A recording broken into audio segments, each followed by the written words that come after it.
everybody, so I am back again today to talk a little bit about scrying. So just to start off, I'll talk a little bit about what scrying is to me. Scrying is the art of looking into something that is translucent in order to see glimpses of the future. So scrying is something I'm actually really passionate about. It's one of my favorite things as far as witchcraft goes and as far as paganism goes. So I have a decent amount of scrying equipment. I'm sure there's people who have tons more, but I have a pretty decent amount, which I'm going to show you today. Yeah, so it's actually funny. Like I said, I'm really into scrying, but I don't actually believe in one set version of the future. But I do believe in guidance. So for me, I use my scrying equipment to kind of guide me. It won't necessarily tell me specifically what's going to happen, but it would tell me, you know, what to look out for. So to get into that, I'll talk a little bit about how I scry. There's probably a lot of different ways to scry. I'm just going to talk about what works for me. I've been doing it for a little while, obviously. I'm not like the master or anything, but I feel like I do it enough that I do know somewhat what I'm working with. So before I scry, I like to take a moment. I like to meditate. I like to try to open my third eye. A good way to open your third eye, and just, you know, that's something obviously you need to practice, but in particular, if you're just beginning it, I oftentimes picture kind of a bright light coming out of my third eye and energy coming in. And that kind of puts me in the right energetic mood and on the right energetic kind of vibrational level to start scrying. So regardless of what type of equipment I'm using, I will basically try to address the piece of equipment and the universe. You know, I might say a prayer to spirit guides, God, the universe, whatever you're into, and ask for help and ask for guidance. For me, I ask what's coming in my path, and I ask what I should do. So personally, I don't see the use in just knowing what's coming. I want to know what I should be doing about it. So that's how I do it. So yeah, I would start by just trying to connect to the energy of whatever I'm using to scry, whether it be a crystal ball or whatever. And I ask it what I want to ask. I try to kind of put my energy into it, just using my palms, just push some of my energy into it so it has something to work with, so it knows who I am. I would say that I have a bond with all of my scrying equipment, just in that sense of energetic exchange. I think most people do.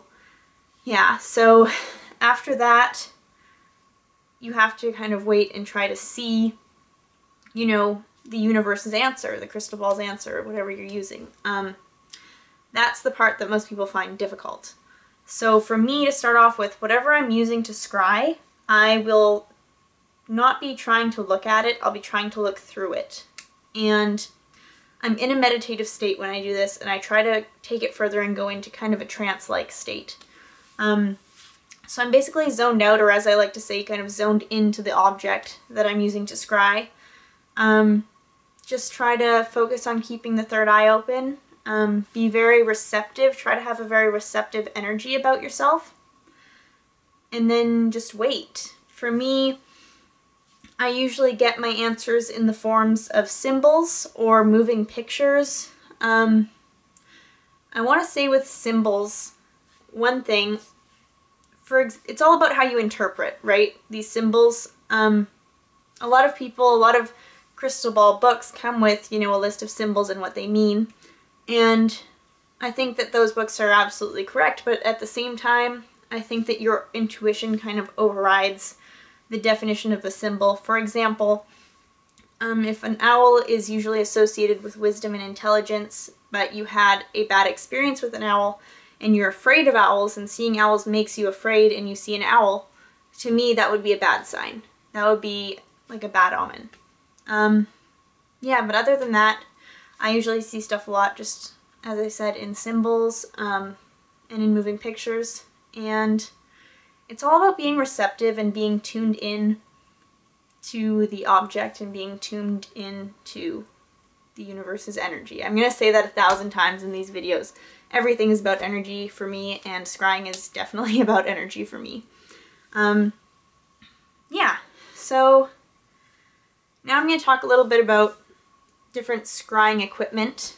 I would say it's almost infinite, the amount of things that you can scry in. I mean, people scry in smoke, they scry in fire, they scry in the clouds, and all of that stuff is fantastic. To me, the three main kind of pieces of scrying equipment would be the crystal ball, the scrying mirror, also called a witch's mirror, or the scrying bowl, all of which I have today to show you. I actually am really obsessed with crystal balls, and I have 9, which I love. I love each and every single one of them.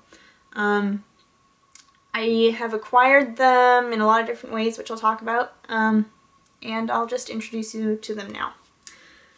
So we will start off with my very first crystal ball ever. This guy started the whole thing. I had been putting out energy that I wanted more equipment, and about a week later I was driving home. I was on a 6-hour drive from my cabin to my house, and there was a man on the side of the road selling crystal balls and just generally crystals and herbs and such. So that's how I came into the possession of this guy. Just a great energy. It's clear quartz. Funny enough, none of my crystal balls are actually made from crystal. I've just always been drawn to the actual quartz and stones, but I would like to at some point work with a crystal ball that is actually crystal. Maybe I just haven't found the right crystal ball yet, but we'll just see. Yeah. So yeah, most of the rest of these were gifts, but I did buy some of them. And so we'll just move right along. This is my rose quartz ball, and just a very kind of giving energy to this. I love the energy that this gives off. Yeah, just a beautiful, beautiful crystal ball. I have also got a labradorite crystal ball. I don't know if you guys can see, but it does have some blue flash on it. Actually, it's got a pretty decent amount. It's fantastic. I love it. Yeah, I hope you guys could see at least some of that. And I've got a jasper crystal ball. Just a little guy. And I've got a jade crystal ball, which I kind of think looks like a planet. And I love it. It's just beautiful. And I have got 2 selenite crystal balls. So I have got this little guy, and I've got this one. And I kind of call these the 2 moons, the little moon and the big moon, for obvious reasons. Yeah, I really like them. And then that just leaves us with what I call the twins. Maybe that's a weird thing to call them. My green fluorite, very beautiful. And my amethyst. It's a very dark amethyst, as you can kind of see there. And I usually keep these 2 together just because I feel like their energy really works well. And I usually keep them with my big selenite crystal ball on my altar in kind of a triangle formation. I feel like it kind of creates just a triangle of energy, triangle of psychic energy, which I really like. And those are all of my crystal balls right now. Like I said, I'm kind of obsessed with them. I kind of love them. And they each have their own kind of individual and unique energy about them, so I kind of decide which one I'm going to use based on that. Yeah.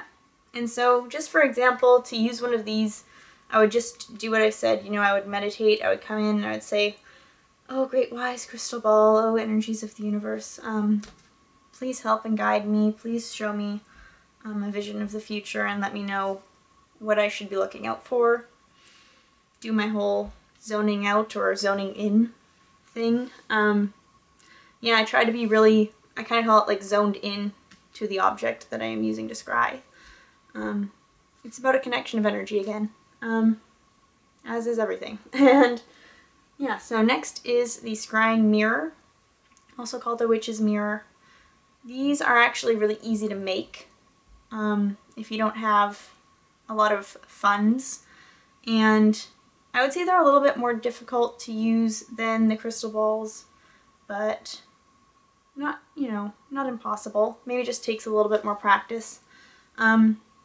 Yeah, so mine is just black glass, and I bought it.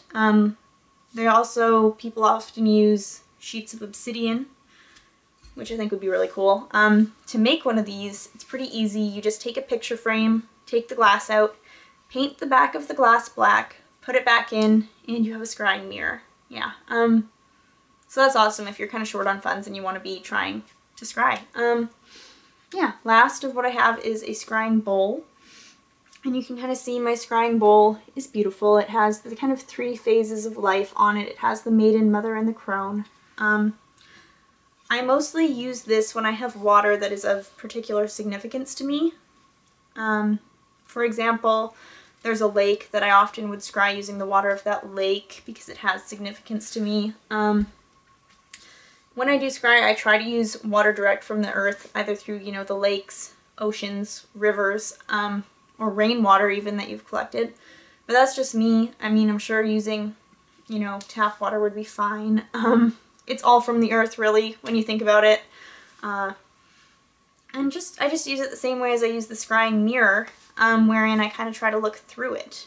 And that's another thing I should mention with the scrying mirror and with the scrying bowl is obviously you're probably going to see your reflection in these things. I try to look past the reflection. Because like I said, I'm trying not to look at it, I'm trying to look through it. Yeah. So just, you know, put some water in the bowl and just, you know, use it the same as you would use anything else.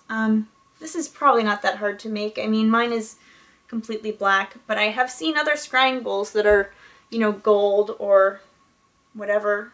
So really, you could probably do it with a lot of bowls. Yeah, so this has been a really general video on an absolutely huge topic. So I will likely be making more videos about scrying, especially since I do love it so much. Yeah, I mean, one of the things too is when you're just starting out scrying, I think you do have to be really patient. I mean, I know the first time I tried to use a crystal ball, I was sitting there for, you know, 30, 45 minutes, easy, maybe even more than that, before I saw anything. And that's actually, I think, pretty fast because, I mean, other people that I've talked to, a lot of them have spent more time than that before they saw anything, and I think that's normal. It's an art. There's a finesse to it. You have to try to, you know, be on that level, that vibrational kind of level of meditation, or at least for me. This is all just how I scry. Yeah, other people probably have other methods. This is what I have found works for me. I hope that it's been of use to some people, or that you've at least enjoyed admiring my beautiful crystals and such. Yeah, so best of luck. I will likely be making a video about divination equipment soon. You know, tarot, oracle, runes, whatever. Yeah, so stay tuned.